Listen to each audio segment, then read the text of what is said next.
Hello and welcome to yet another episode of Business Talks here at Tolkers Podcast. I'm Polυ Ξιναρης.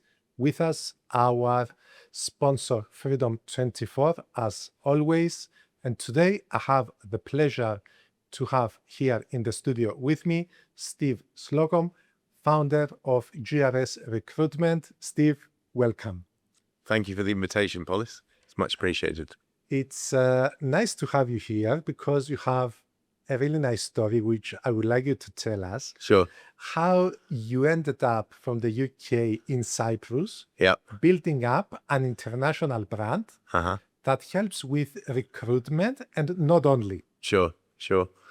I was living and working in London with my wife, and we'd done a fair amount of travel, and a lot of it off the back of her job, actually. She worked for a global brand and was in HR. We did a lot of travel on the back of her trips to sort of Australia, America, Russia, places like that. And we decided with the English language and work skills we had, you could travel to a lot of places.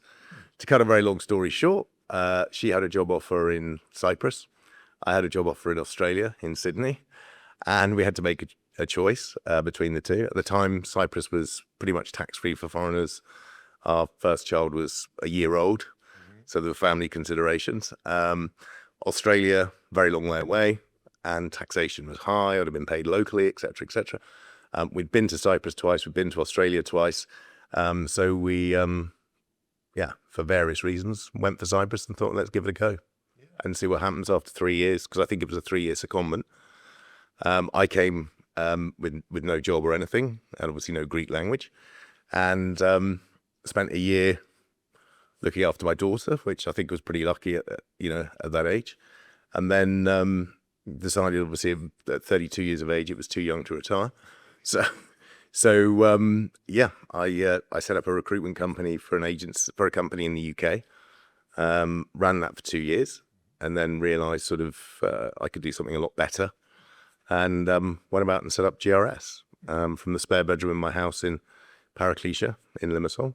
And then, fast forward 21 years, and we have offices in Cyprus, Malta, and 3 different companies, GRS, Fairfax, which is payroll, and an outsourcing firm, Beltus. So, So you were a digital nomad before digital nomads. Yes, something like that, maybe, yeah. And creating a startup from your own living room. Yes, say. yeah. So how exciting was that? How challenging was that? Yeah, it was. I have to say, it was a very exciting time because I think it was Richard Branson said, "You fake it till you make it," and everything was sort of flying by the seat of your pants. And having said that, I had 10 years recruitment experience in the UK, a couple of years in Cyprus, but it was, and sometimes it was strange.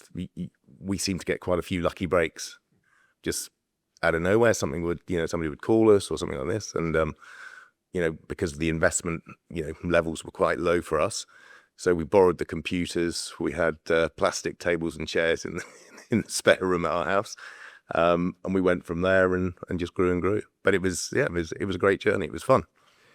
And through all these years, I bet you saw some significant changes. Cyprus has changed. Yes. Limassol has changed even more. Yes. And I bet that the way businesses are thinking about recruiting has changed as well. Yes. So Yeah. what are the challenges in today's world in recruiting? I think the challenges in today's world, it's not just a Cyprus issue, it's all Malta issue. It's a sort of bit of becoming a global issue. It's the shortage of talent. I think things have changed rapidly. Obviously with COVID, we've gone from, working from the office, working from home, hybrid. A number of people in countries have left the labour force as a result of that.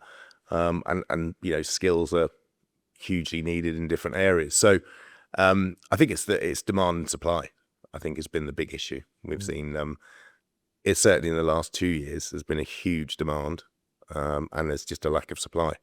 I remember thinking, I haven't recruited for many years. It's, in my role, but I can remember many years ago providing sort of 8 or 9 CVs for a head of compliance role today we'll be lucky to give you 3, So it just gives you an indication of, how it's changed. But I understand that is a global thing. It's not just a Cyprus and Malta thing. Well, a lot of young people are going to see this podcast or hear this podcast.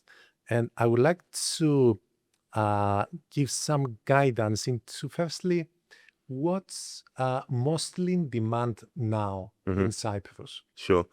There's a huge demand for people in accounting, and that's been pretty much, there's also a huge demand for people with, IT skills, software skills, those sort of things. And yeah, I would say those are the main areas. But generally across the board, there is a demand for people in shipping, in Forex, in fintech, payments. But yeah, if I was looking, I would say IT and accounting and finance are the biggest areas. Well, Cyprus has been for the past decades a place for having good quality services in accounting, etc. And I remember when these Forex companies were starting to rise, some were saying that it's not going to last. Yes. But here we are, and they are growing. Yes. And they hire more and more people. Yes. And they dominate, they are leading the way in many areas. Yes. Yeah. So, of course, there will be a shortage from the local market. Yeah. I think most recently, I think we've seen a big influx of companies come in a lot of different areas in IT, software, gaming, especially possibly since 2023, with the result maybe of the Ukraine-Russian war. We saw a lot of companies coming in from both Russia and Ukraine, Belarus, all those sort of areas. And that has taken a lot of people from the local market who maybe had been in the same job for 5 years, 10 years with a local company. They're now, being offered great opportunities with international companies. So that really has changed the face. And, I think for local companies, there's a bit of a, they have to keep up. And that's tough, because obviously the big companies, they can offer bigger salaries, they can offer possibly bigger opportunities, et cetera. So there is I think a challenge. And that's something we have seen over the last couple of years, whereas, some very big, well-established local companies would have no problems recruiting. But, we're having companies coming to us now saying we can't find someone. And they're companies that 3 or 4 years ago, hey, we're fine, we don't need your help, which is, So I think it's created a very different market, a very dynamic market. And, we're at the stage now with clients where we say, if you like the person, make sure you've got the next person, you want to see them for a second interview at the same time. Because if you wait a week, the old days of, we'll book them in again next week, they're gone. If they're any good, they're gone. Yeah. So. And I remember there was a time that even when I was working a family business, there was a shortage of people, but there was not an influx of people from abroad. So you would kind of hire whatever was available, and you didn't have many choices. But now I think, is it more hiring numbers, or is it hiring the right person? Yeah, no, I think it's still very much hiring the right person. But I think, as you said, maybe back in the day with a family business, the pool of candidates was a lot smaller, a lot more local. Whereas now we've got, with the European Union, and a lot of companies in the, fintech, Forex and gaming sectors have brought people in, and then they'll start moving around, because if you're an EU passport holder, it doesn't matter, So I think we have seen an influx of EU nationals, and I think it's been a good thing, because I think it's given Cyprus the opportunity for companies that are here to develop, and it's for certainly somebody from Northern Europe, Cyprus is a very attractive place to live and work. Do you find Cyprus companies? When I say Cyprus companies, the ones that have been around, the ones that are more family business oriented, do they get into that pool of choosing people from abroad to work within the business in managerial positions, or are they still resistant? I think if I was to look at, some very traditional local companies, it will be the more junior positions they would take people for from the Europe, from EU nationals, I should say. And the sort of key senior management roles will be staffed by, Cypriots or maybe even family members, something like that. But I mean, but again, a lot of companies have changed, law firms, people like that. You'll quite often now see senior people who are from, the EU on the sort of, senior management team, because they're attracting business from outside of Cyprus. So, but My question now is, I was thinking about these higher level positions where, as you said, they get paid a lot of money, and there is, this demand for high skilled people who companies want to keep, people that fit into the culture. How do the local population rate when they compete for those positions? Are they skilled enough? Are they willing enough? Is there something missing from going into that level? Yeah, I think it's quite a difficult question to generalize about, because obviously, you'll find a lot of very, very talented candidates, local candidates, but quite often will have been educated in the UK or the US or something like that, and possibly have worked outside, come back to Cyprus, and they bring those skills. You'll also find some people that will come in from, say, the EU who talented, great skills, but maybe don't adapt to that particular company's culture, and they're not the cultural fit. So I think you do tend to find international companies, they'll hire, whether it's Cypriots or EU nationals. Some of the more local companies, especially at the senior level, their preference, I think, would be for local people, which is understandable, because obviously not a massive amount of the EU population speaks Greek. So if they want to have that conversation in your own language, it's not always possible. So There's an advantage there. Yeah, a huge advantage. Yeah, and especially I think if you're something where you're regulated, dealing with governmental sectors and things like that, being able to, I think that's a positive advantage for Cypriots.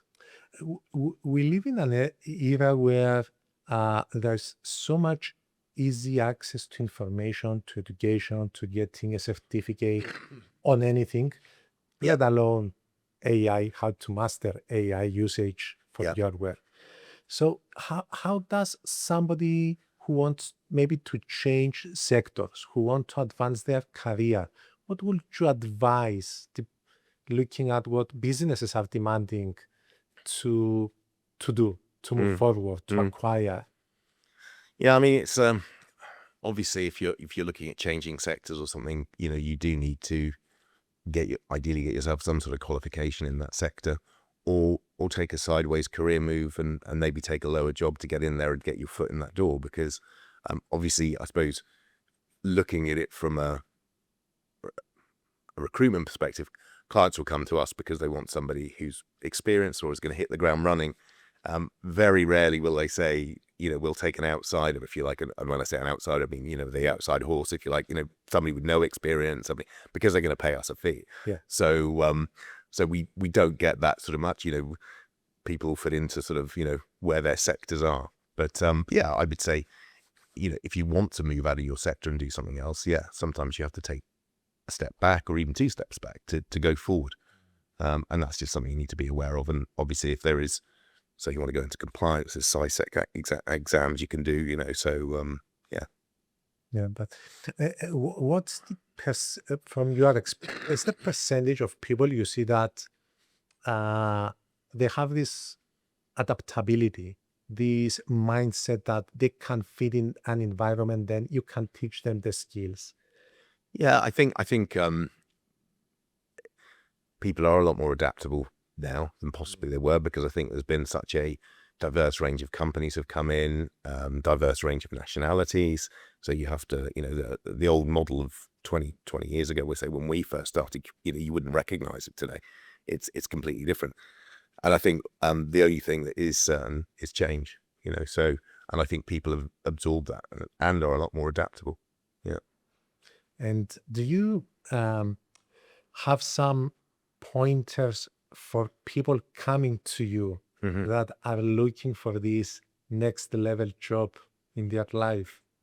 Yeah, I mean, when you say pointers, I think people need to be focused on what they want to achieve in the next role, why they're moving. I think sometimes people will maybe look at the grass being greener because they might earn, a few hundred more euros or something like that, which obviously helps. But I think you need to look at the bigger picture. Where am I going? Where do I see myself? And what are the opportunities in my current organization, because they could be better than somewhere outside. But in terms of pointers, yeah, you've got to be flexible. You've got to be responsive. And I think, communication skills is massively important now, and the ability to network. That is more important now, and also technology. With things like AI, we're obviously at a bit of a crossroads from a career perspective for both junior level jobs and senior level jobs as to how it is going to impact. You believe it's going to upset different jobs? Are you seeing something there or not yet? I don't think we're actually seeing anything just yet. I think in other parts of the world, maybe, earlier adopters. But it is obviously changing massively the way we work. I wouldn't like to make any predictions for how it is going to affect. I mean, I think the one thing which AI will never have is human emotional context, which I think are two things which are very important in any given situation. So I think that's going to be difficult to replace. But I think certainly probably at lower end positions, there will be people that will feel that effect and essentially, lose jobs. How quickly that happens, and I think governments may need to rethink about how we go about things, because university for some people in 5-10 years time, what's that going to look like in comparison to what it looks like today? Well, I can tell you, teaching at the university for 4 years, seeing the development of AI and how students deliver papers AI assisted, Yes. that we are going back into a more traditional method of assessing, which is physical presentations, online presentations, Yeah. the student talking, Okay. see how That's interesting. they understand and realize what they have written Yes. down. So I think it's challenging time for everybody. Yeah, but I think that is a good thing to hear, because I think those are the important things, the communication skills, which AI won't be able to replicate, those emotional, interpersonal skills. Do you get a lot of AI generated CVs? Yes. What do you do about it? Well, the only thing you can do is you have to speak to the people, because obviously what the CV is and what the person are can be two very different animals, for want of a better phrase. But yeah, so it is quite interesting though to see these perfectly created CVs, and but then the reality of that person is not quite up to the expectation of the CV. Yeah. So it again, for us, that's a challenge. And I know certain companies in parts of the world that the first screening process is now done by some sort of AI bot. So which possibly, while it may save time and money, is that the right approach for? And I suppose it depends. Yeah, I've heard that companies that get a lot of applications using AI tools to narrow down who is going to the next phase. Yeah. And I'm wondering, what do you put on a CV at the end of the day? I mean, when I'm going to send my CV to you, I've done, let's say, 1 million things, or I've done 5 things, but I want to put it across. I mean, I always say there's no sort of right or wrong way of writing a CV, because it depends who's reading it. But I do believe there are several fundamentals. You really need to list what you're doing at the moment in terms of achievements. You need to put down achievements that you've done through work, responsibilities. The other thing is, again, people will put a company name on there, but you may not have heard that ever of that company. So you need to say, global company with 300 offices worldwide, something like this, listed or whatever. Because I think, again, that if I've just got a name, I've never heard of it, well, that's as good as somebody working for a company that, again, you know what I mean, a local company with 3 people. This company, you know what I mean? It's sort of So I think you need, and again, it's a way of promoting yourself. So you need to think of all the ways you can promote yourself in, the achievements you have, what you've done, and with your current role, more is better, because people want to know what you've been doing for the last few years, and that's your opportunity to sell yourself. Some people will put one line for like the last 5 years. Well, it tells me nothing, And okay, I will pick up the phone to you and talk to you or meet you, but it's sort of, as they say, it's an old cliche, but your CV is your marketing document, and you need to sell yourself on it. So I think achievements are important. Try and keep it to no more than 2 pages. And again, if you're working for a big company or a specialist company, put that on the intro with the, company name. Yeah. Yeah, because it invites the reader to read more. Do you find that still companies have a long process until they hire a person? I can understand that maybe they want to find the perfect fit, but I guess it comes with a downside. Yeah, I mean, this is something where we've started, for more junior roles with clients. We're saying, look, do you need to do a second interview? If you've met someone and they're right, go ahead, because if you leave it a week or 2 weeks, it probably won't be around when and we've had this with clients, and understandably for a lot of clients, it's an education process. They've got a traditional way they recruit, which is we do first interviews this week, we do second interviews this week, maybe we do an assessment the third week, and then we make a decision on the 4th week or something like that. Yeah. By week 2, half the shortlist you've seen have gone. So if you go to week 3, you might have we see this all the time, they want you to do an assessment next week. Well, I've got 2 other offers on the table. I'm going to take one of them. I'm not going to bother. And then suddenly, the company's gone from, say, 6 potential candidates to 0. Yeah. And so we are saying, certainly with more junior level positions, go in there. If you like the candidate, offer them. And as I say, it's like looking for an apartment. We've all done it, where you look at your first apartment, you think that's fantastic, the rent's right, the location's right, but I must see what's around. So you go and look at other apartments that week. You get to Friday, you think, I'm going to go back to that one. You call the agent and it's gone. I had this experience, so I know exactly what you're talking about. Yeah. So in this sort of market, it's a hot market, so you have to react. And again, okay, with the more senior roles, you do need to have a more senior process. Sort of middle management, you do need to have, but again, keep that time short. So if the first interview is on a Monday, the second interview's got to be that week to keep them interested, because if it drags out, and people say something like, oh, we can't do something because so-and-so's away. Well, with technology nowadays, you can do a Teams meeting, a Zoom meeting, you can do whatever. And people, need to make time for, if they want to recruit. And I think, companies obviously maybe they've only recruit once or twice a year. So it's not a thing that's on the top of their agenda. But when they get there and they realize this is it, so we're in a process of educating. I have a question on what do candidates ask more of, and what do companies ask more of when they come to you, and how you try and you manage to bridge the two? Sure. I think obviously on both sides it's managing expectations. Sometimes a company will come to us and maybe the last time they recruited this role was 3 years ago, 4 years ago. So their salary, which they think they want to pay, is X, but actually you need to pay Y for this now, because, we won't get anyone for X. And they're sometimes a little bit surprised about that. And they'll say, okay, well, I'll try and do it myself. And then, a month later they come back and say, okay, I haven't got anyone. With candidates, again, you need to sometimes manage their expectations with what they think they're worth, what their salaries are. So you do have to do that. But one thing which has become, certainly over the last few years, is benefits is probably sometimes as important, for some people even more. And when I say benefits, I don't mean necessarily healthcare and things like that. I'm talking more flexibility, working from home. And, I think companies that can't offer that, you're probably losing 50% of the market in terms of not seeing those candidates. That might sure. Yeah. I mean, we've had situations where two companies offered the same candidate. One had a sort of flexible working from home 3 days a week, 2 days a week, after probation, etc.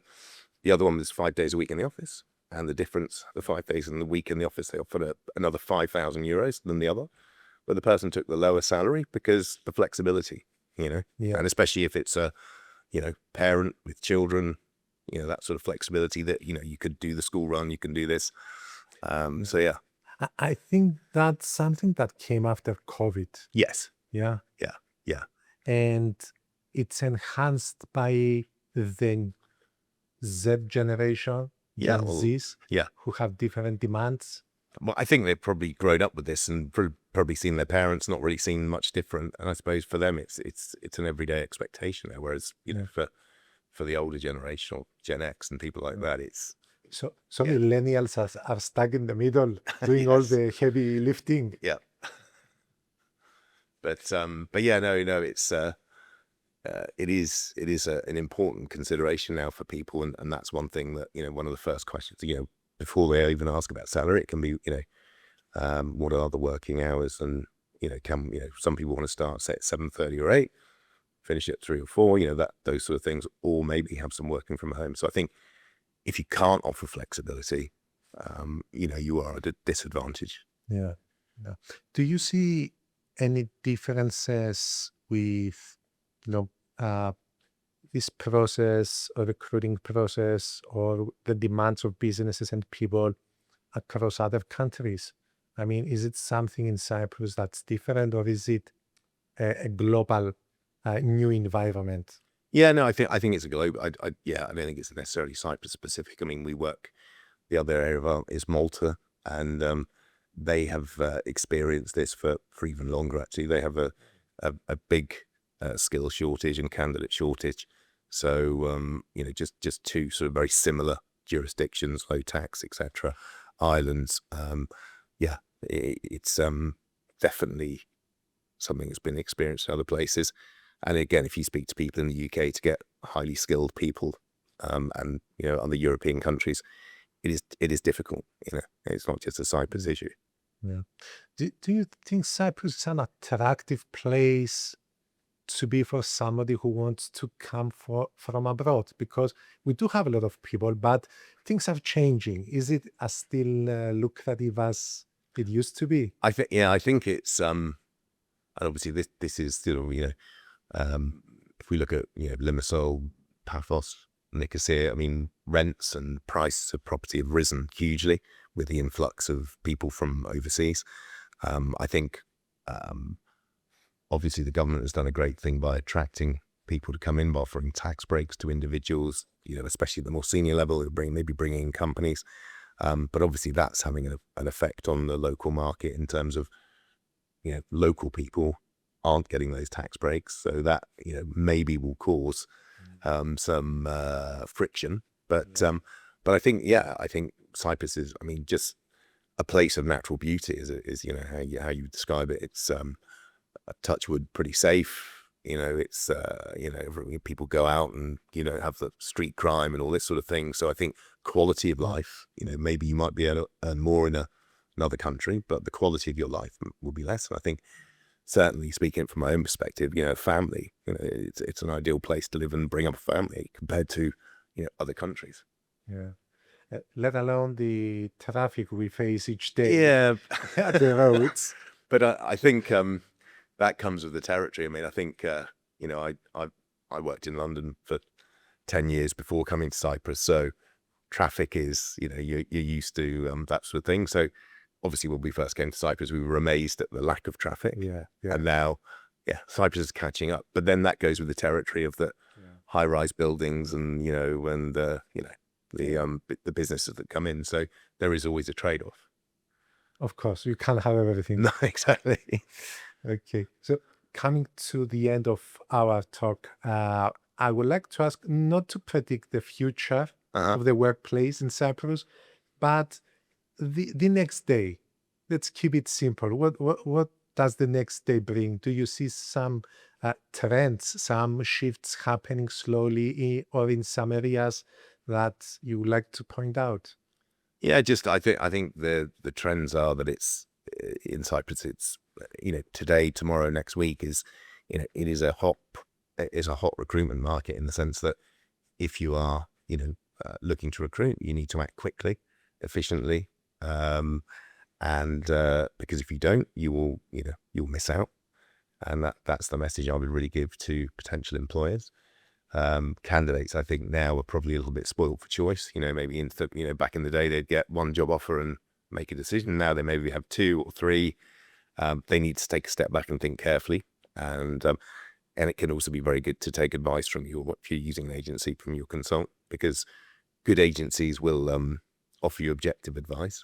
Some others may not, but I think it's moving very quickly. Is the trend that is tomorrow and in the immediate future in Cyprus, and people have to react accordingly. Especially clients.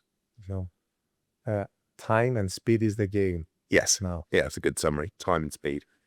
Yeah, but be efficient as well. You can't cut quality, but you have to sort of wrap that up now into a shorter period of time. Whereas before you had the luxury of time, you don't really have that now. So to sum up, it's all about having a good skill set, adaptability. Mm-hmm.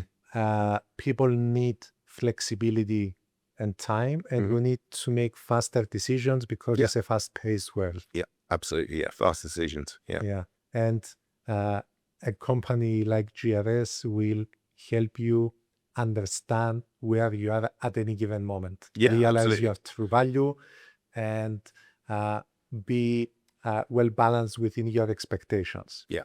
I mean, GRS has been recruiting for 21 years now, and last year was our 20th anniversary. So, we are at the sharp end, and we see the trends, we see how things change, and we've seen how the markets have changed, how, candidates, clients, expectations. We've ridden through all of the ups and downs over the last 21 years. So I do think we're very, very well placed, being the oldest established agency here, to advise people, both clients and candidates on their next career move, clients on, how they educating them, how they should be doing their recruitment. So best of luck to you and all people listening with their next step in the marketplace. Thank you very much, Steve. Thank you, Polυ. Thank you for your time. Dear friends, thank you for being with us in yet another episode. Don't forget to subscribe to our YouTube and Spotify channels and follow us on social media. See you on the next episode.